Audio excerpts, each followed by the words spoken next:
Hi everybody, my name is Whitney Gibson. I'm a critical care pharmacist, and today we will discuss the use of therapeutic coma for refractory status epilepticus.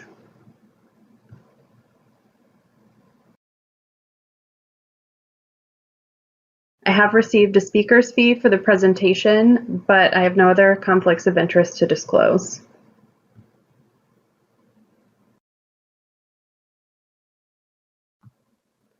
The objectives we'll discuss today are to recall the pathophysiology and etiology of refractory status epilepticus, to identify monitoring targets and goals of therapy for pharmacologic agents used for status epilepticus, to explain the role of continuous infusion sedatives in the treatment algorithm of refractory status, and to review available pharmacologic continuous infusion options and dosing strategies for the treatment of refractory status epilepticus.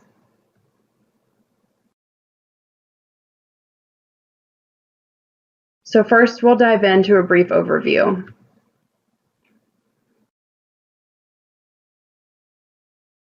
An estimated 50,000 to 200,000 cases of status epilepticus per year have been reported.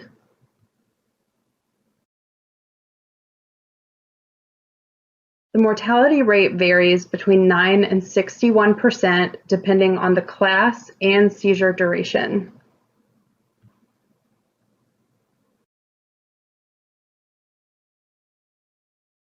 Guidelines have done away with assigning a time to the definition of refractory status. There are two guidelines, one published by the American Epilepsy Society and the other by the Neurocritical Care Society. In general, status epilepticus is considered greater than or equal to 5 minutes of continuous seizure activity or recurrent seizures without recovery of consciousness. Refractory status is defined by continued clinical or electrographic seizures despite receiving adequate doses of an initial benzodiazepine followed by acceptable anti-epileptic drugs.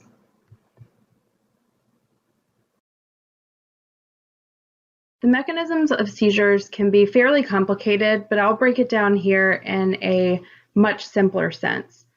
So essentially, there is either a failure to inhibit excitatory neurons or decreased firing of inhibitory neurons. So our excitatory neurons, we think of glutamate, calcium, sodium, substance P, and neurokinin B.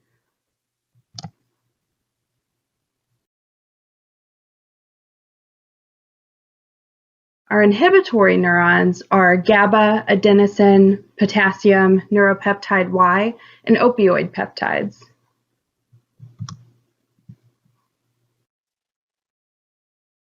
Now, there are several etiologies that could lead to refractory seizures or seizures alone.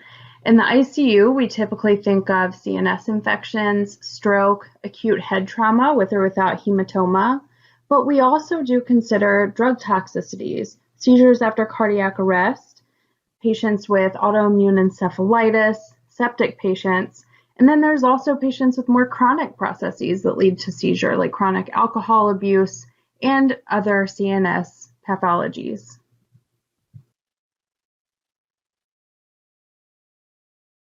Regarding a diagnosis, in all patients that come in with status epilepticus, we need to get a point-of-care glucose test, closely monitor their vital signs, and get a head CT.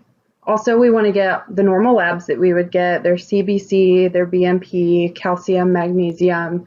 And if there are anti-epileptic drug levels and they are on these medications, it's important that we get those levels as well to monitor for toxicity. You can also consider things like brain MRI, a lumbar puncture, toxicology panels, as well as other tests like liver function tests, troponins, coagulopathy studies, getting an ABG, and other screens as well.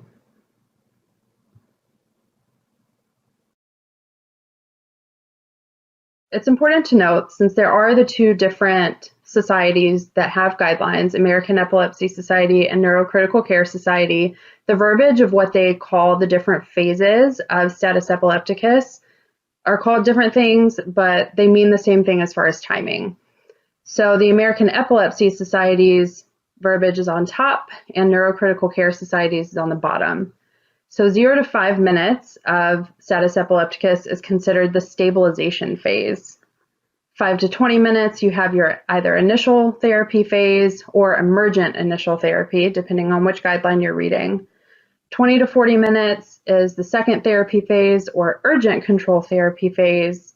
And then 40 to 60 minutes can either be called the third therapy phase or refractory therapy.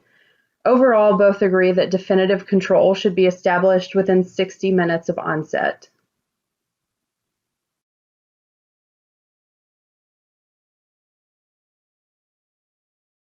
It's important just to note that there are evidence rating systems based on American Heart Association and American College of Cardiology guidelines to help us look at the literature and its strength and level of evidence.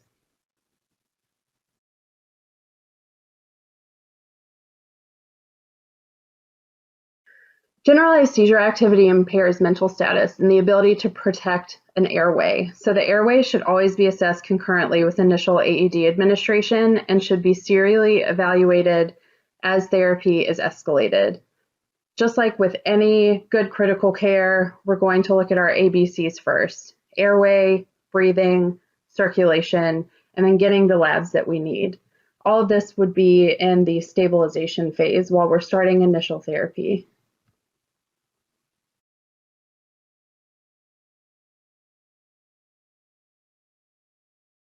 Also in the stabilization phase, we have, again, our critical care treatment and our goals of therapy. So the guidelines do give timing recommendations in the stabilization phase, really within the first handful of minutes.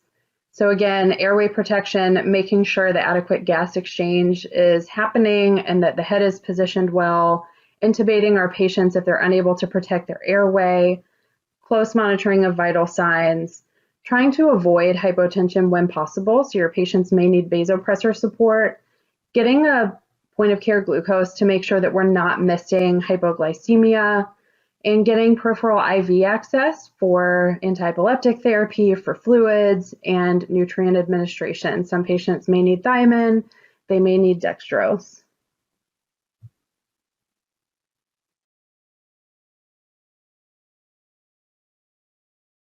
During the stabilization phase, we are also looking at urgent control with anti-epileptics to stop the immediate seizure, a good neurologic exam to evaluate for mass lesions, any acute intracranial process, triaging their labs to make sure we're not missing a life-threatening metabolic condition, and then thinking about refractory status treatment if initial treatments are not stopping the seizure.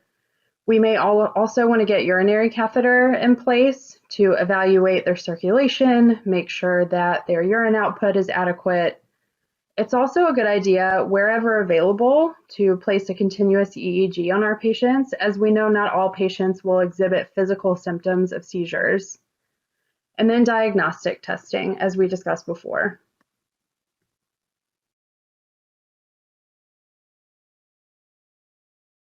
Next, we have the emergent initial therapy phase.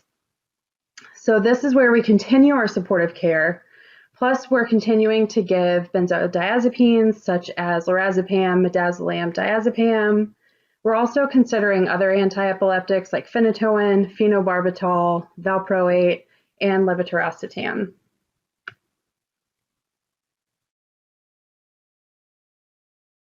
If the patient is taking an AED at home, it's reasonable to reload or bolus that AED, and this is where we're moving into the urgent control therapy. They may have missed doses, their doses may no longer be adequate. This is also where drug levels come into play, considering valproate and phenytoin, levetiracetam. Not everyone can get levels of this drug, but if it's available at your hospital, that is something to consider. This is also usually where we're going to start a midazolam continuous infusion.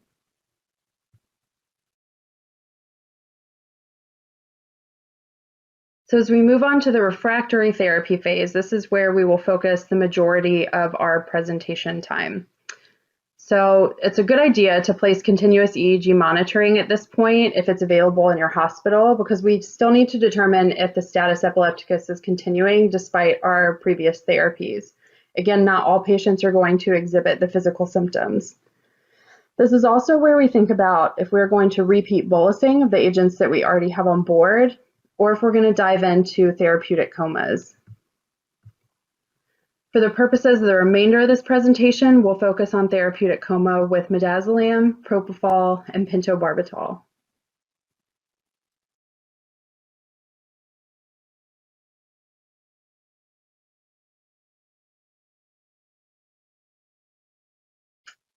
Up to 43% of status epilepticus patients will experience refractory status. Mortality has been estimated to be as high as 61%.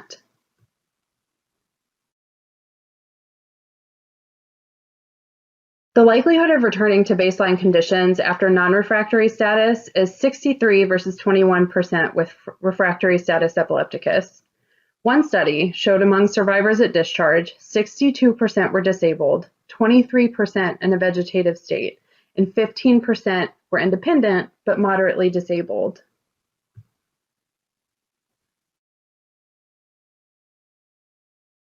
There are a few risk factors to consider that indicate poor outcomes in these patients. Being over the age of 52, having a longer seizure duration, high Apache 2 scores, which indicate severity of illness, if it's caused by a large ischemic stroke or hemorrhage, if there is a central nervous system or systemic infection, a malignant brain tumor, or eclampsia.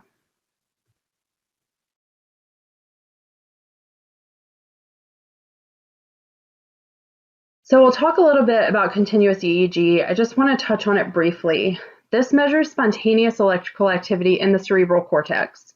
Electrical currents that flow into extracellular spaces are what are picked up on the EEG reading. And the EEG reading will also show you voltage versus time graphs.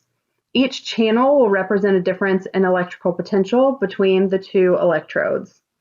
Typically, the leads are placed in different areas of the head, and this one is showing you the difference between normal background activity on the right and an absence seizure on the left. The electrodes measure the movement of action potentials. The action potentials moving towards an electrode make a positive waveform deflection, so the line will go up. If moving away from the electrode, the line goes down. The waveform means that there are action potentials moving towards and away from the electrodes. We have pacemaker cells in the thalamus that produce a rhythm of action potentials at baseline related to different brain states, which produce different waveforms. For example, an alpha wave could be you're very relaxed, very focused. Beta waves are more alert, and delta waves are where we see deep sleep.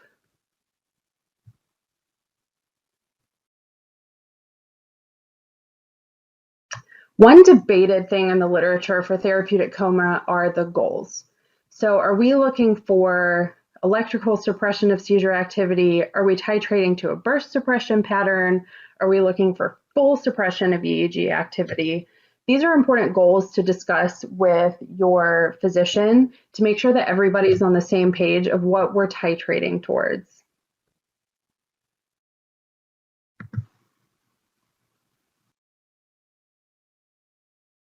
Burst suppression is normally the goal.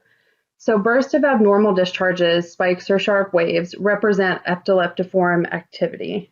During status epilepticus, there are repeated spike wave discharges. So now you say, well, what is the target burst suppression goal? Again, this is something you and the provider need to establish. There is not a hard and fast goal for burst suppression, but typically we are going to suppress to anywhere from 1 to 6 seconds of burst suppression. And this is what it'll look like on the EEG. So you'll see the burst, you'll see the period of suppression, and I have them numbered here. So this would be an example of 6 seconds of burst suppression.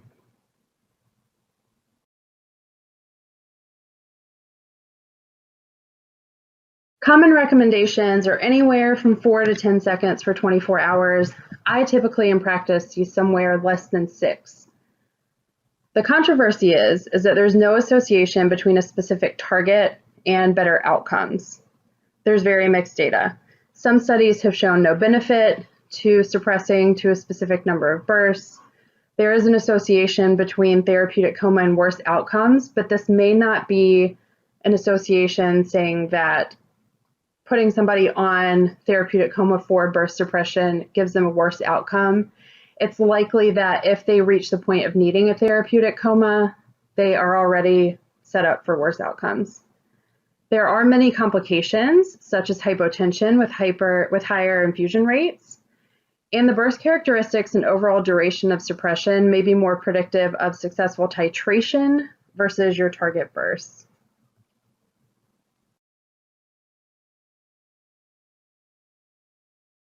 So here are pharmacotherapy options for refractory status. The options in blue are other options for refractory status, but are not the focus of this presentation.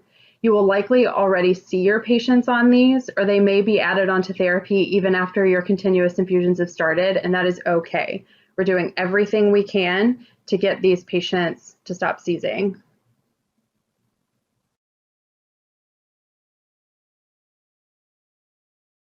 So we'll start with midazolam or Versed. It binds to GABA receptors, the major inhibitory receptor within the central nervous system. This results in opening of the chloride channels caused by hyperpolarization, decreased excitability of neurons, and has a calming effect on brain activity. Levels may be affected by AEDs and other medications, which may be inducers or inhibitors of the CYP3A4. It is renally eliminated, so it may accumulate in patients with renal dysfunction, which normally if you're using for normal sedation, this is something that we would worry about. However, in this patient population, this is a very successful drug for burst suppression, so we won't be too worried about that kinetic profile.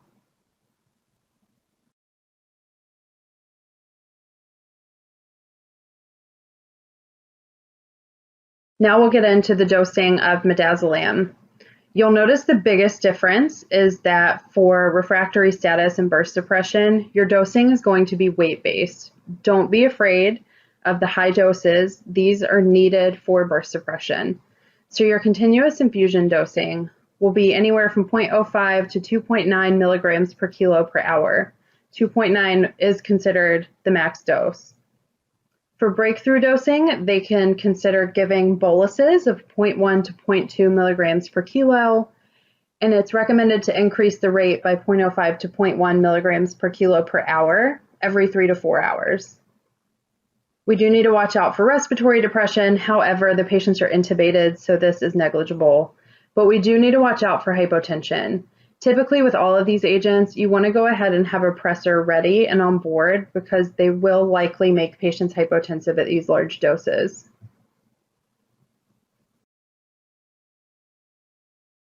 Some pearls to consider.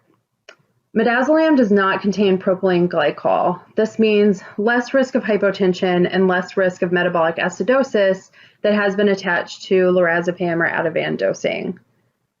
Tachyphylaxis can occur after prolonged use, which will necessitate progressively higher doses to achieve the same effect. There is increased half-life after prolonged duration because midazolam does have so many metabolites. It is very lipophilic, and the free fraction will increase at steady state. Case reports have also demonstrated significantly increased half-life after prolonged infusion due to the increased free fraction and volume of distribution and accumulation of the active metabolite, leading to longer than expected time to awakening after stopping infusion. This is something that you really need to think about because if these patients get to a point where the provider or the family thinks that treatment is futile and they want to start looking at something like a brain death exam, we have to consider how long the drug is going to stay in the body before they can truly say that the patient is off of the drug, and that could be affecting neuroexam. The lipophilic nature of midazolam at physiologic pH levels produces rapid absorption and enhanced penetration into the CNS.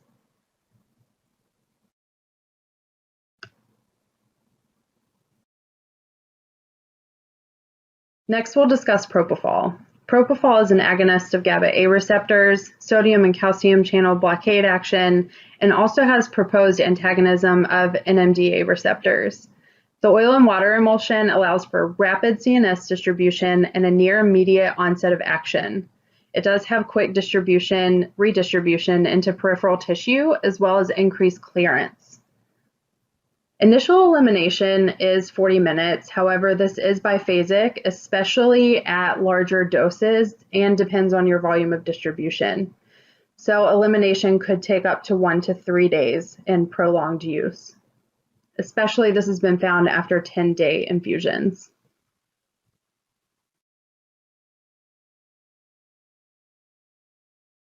Again, we will see much higher doses of propofol used. Don't be afraid of these doses, they are necessary.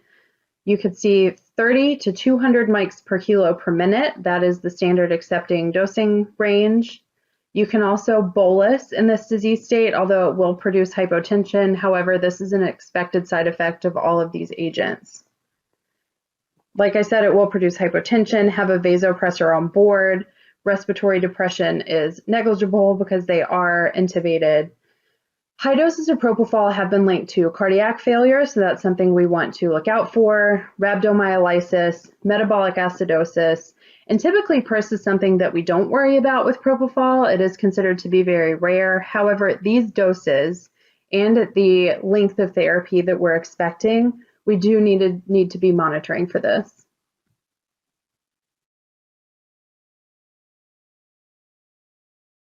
So our pearls for propofol, its mechanism of hypotension includes inhibition of sympathetic nerve activity, which directly reduces our systemic vascular resistance and decreases myocardial blood flow. You likely will need a vasoactive on board. When we're thinking about monitoring for propofol-related infusion syndrome or PRIS, we monitor for rhabdomyolysis. You may need to get a CK level, myocardial failure, renal failure, hepatomegaly, hyperkalemia, and hypertriglyceridemia. The risk is considered at higher rates of propofol and used for greater than 48 hours, which we will definitely meet those risk factors with this dosing. We do need to monitor triglycerides. I would recommend twice weekly and then weekly thereafter, depending on how long the patient is on this infusion. And consider with nutrition, we must adjust the daily caloric intake.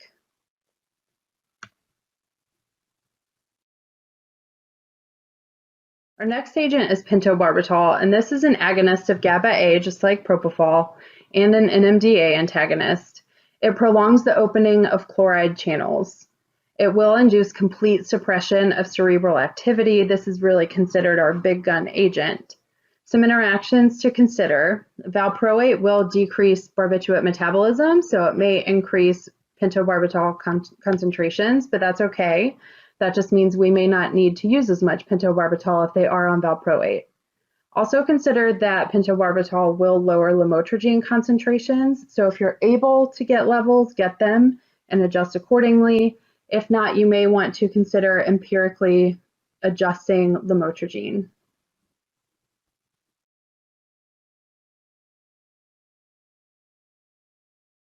Again, here we see weight-based dosing of our continuous infusion, 0.5 to 5 milligrams per kilogram per hour. There's also breakthrough bolus dosing, which is appropriate. We're going to see hypotension, respiratory depression, and some cardiac depression. You do want to look out for a paralytic ileus, especially at these high concentrations. This doesn't mean that you can't feed these patients, but we do need to monitor their residuals if you're feeding enterally. There is also complete loss of neurologic function. Pentobarbital can cause immunosuppression as well as gastric paresis. We do need to monitor these patients really closely.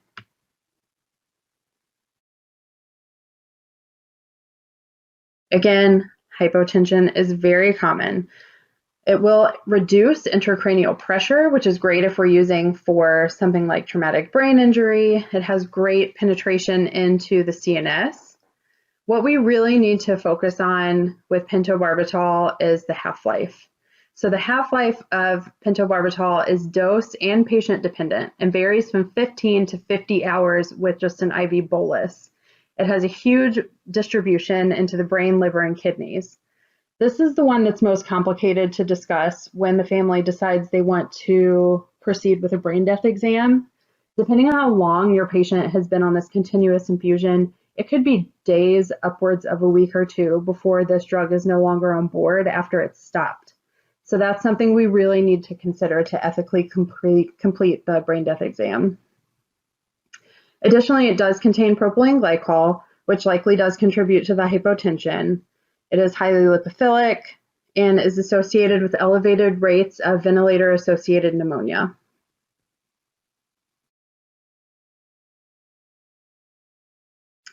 So some final thoughts.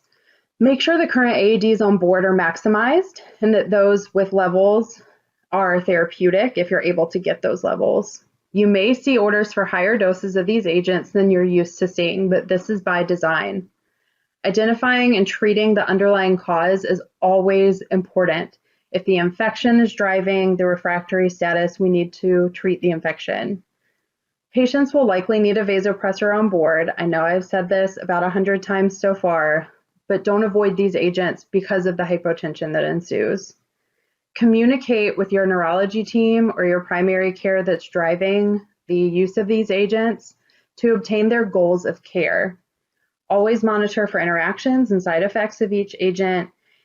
And you do need to communicate with your IV room and your purchasing team. Some of these agents are not always available. With thiopental and pentobarbital, those companies do highly regulate how much of their product is released to each hospital, each country.